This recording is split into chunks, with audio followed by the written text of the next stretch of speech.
Jack Clarke has been a bit of an enigma since he's arrived. Led the team in assists in the Premier League, but largely flattered to deceive.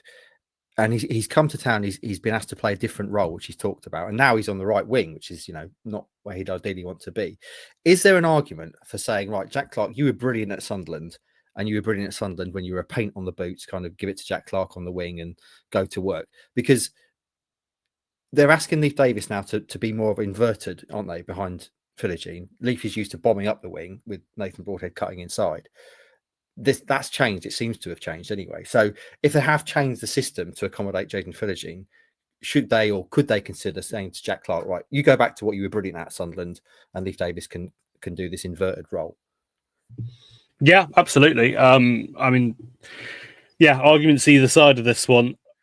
In terms of the positives of it, I don't think it would be kind of a overly difficult change to make if you're then having Leif Davis do this new role. We spoke to him about that after the Southampton game, and he spoke about enjoying it more because he gets more time on the ball and it suits having Jaden Philogene in front of him.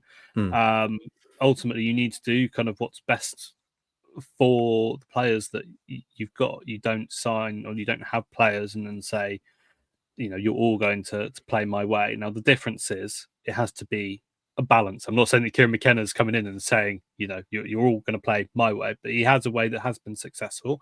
And you can tweak that. And we have seen tweaks that. We've seen tweaks at right back and right wing and the number 10 role and the two midfielders.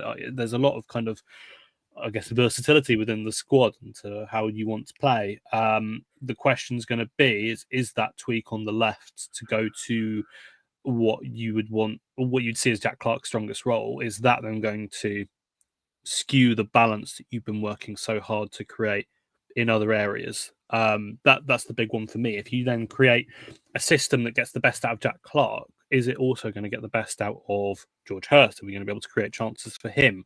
Is it going to get the best out of whoever the left-sided midfielder is, Jens Kjuster, in the spaces that he wants to occupy? Is it going to work with Davis? We still haven't really seen this, even though in theory it kind of sounds quite nice, the idea of him coming inside and then being able to kind of create almost an attacking 4 or 5, depending on how many players you have in that position. But with Davis coming in narrow and Clarke on kind of the wide areas, it sounds good in theory, but does it work? Does it work when Jack Clarke's best seasons at Sunderland have been Sunderland players saying, get the ball and pass to Jack Clarke and hope for him to do the best because he was the best player in the team? He's the superstar. Jack Clarke isn't the superstar in this team. And I'm not saying it's like a mentality thing, or it's not like him wanting to always be the star man, but that seems to be the system that he's thrived in the most. That's where all his goals and assists have been coming from in previous seasons. So there is a way to do it. Absolutely. There is a way to replicate that. But it also has to be something that then means that there is a proper balance in your attack. And there isn't one really at the moment. So maybe it is something worth looking at and trying. But I think unanimously we can all agree Jack Clarke on the right is not working.